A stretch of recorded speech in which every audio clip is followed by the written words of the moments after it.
at the last minute. But anyway, to tell you what we're doing, we're proposing to change the access point of the district from Washington, D.C. to the district. We're going to propose a 10-person council, just like a small city has a mayor. We're going to have a council that will oversee the district here. And hopefully he'll oversee, the district will be overseen to make the decisions and determine the vote of the congressman. No money will be taken for campaign purposes outside the district, and the people will be restored, the House of Representatives branch of the government, back to the people.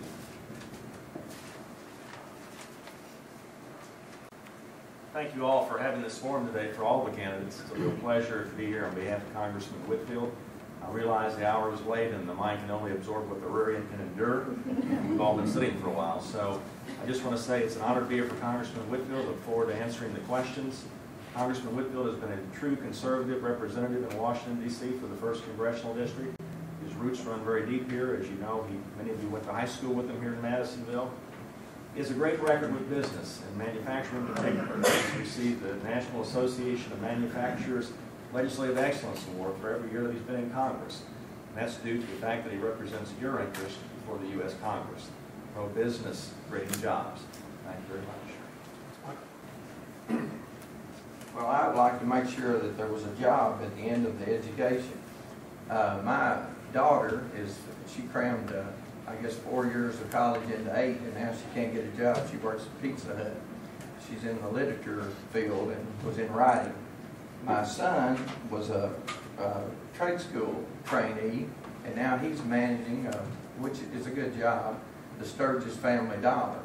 So I think that a lot of these student loans now that they have to pay back, they've got that over their heads, and it wasn't necessary really to have done that with the fields they wound up in. Well, there have been record expenditures on education throughout our history. While the Congressman supports education funding, we really need to make sure that what comes down from Washington should be minimal. We do not need bureaucrats to tell teachers how to teach in the classroom or parents how to be parents. And the control over education and what is taught and how it is taught should be at the teacher level. And the teachers and the parents are the two primary educators of a child. We all know that. Congressman Whitfield has tried to make his efforts geared more toward making sure that manufacturers in Madisonville, small businesses, have students that come out of our school systems that meet the requirements of the marketplace today. And that's where his efforts have been, including grants for workforce training, for healthcare nurses at Madisonville Community College, and in our coal mines. Thank you. Cap and trade is a job killer. Congressman Whitfield is adamantly opposed to it. It's the worst thing you could do when you're trying to come out of a recession in this country, is an institute the cap and trade system. We know that it kills the coal industry. Coal is our most cheapest form of electricity in the world today. Other countries that we compete against, like China and India, are using it all out. In fact, they're buying our coal. So to put a system like that in place is counterproductive coming out of a recession. It kills jobs. And the first thing it does, absolutely, the first thing is it doubles and triples your electrical costs. And our businesses and our manufacturers do not afford that. What is your position on the cap and trade bill? If passed in its current form, how will it impact Kentucky manufacturing? 1 minute, 15 seconds. I agree with what he said. Good. That catches us up a minute. Okay, how do you propose to reduce the U.S. budget deficit? 1 minute, 30 seconds. Well, I'm going to do this as a roundhouse curve. Well, when you listen to the news, we begin to think of, hope is gone, but it's not checkmate for the United States. We can make a move, and the move can be patterned after a similar move that worked in the past. 3 men in Detroit, Michigan were the economic powers of that area. Wages at that time were 50 cents a day. Henry Ford was making cars, and after only a few sales, the sales stopped. Average people were not paid enough to own a car. Mr. Ford went to Thomas Edison and he said, I believe that Americans will have to make at least $4 a day in order to own a car. Thomas Edison said, I am already paying $4 a day, and I want every American to electrify their house, and I want prosperity to flourish in light of the world. Then Ford went to Harvey Firestone, and he said, I won't pay over 50 cents a day. And he said this, Mr. Ford did. He said, if you want to put your tires on my cars, you'll pay $4 a day. And Mr. Firestone did it. It was an 800% raise to his workers.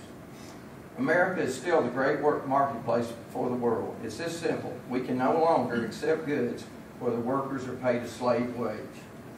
I propose that the Asian workers that make 18 cents a day, or 18 cents an hour, get at least a raise to 7 1/4 an hour.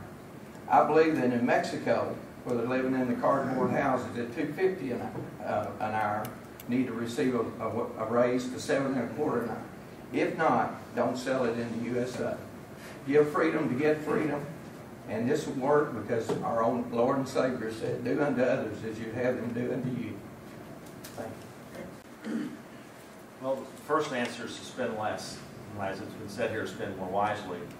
Two things that have been happening in Congress that Congressman Whitfield has been a leader on.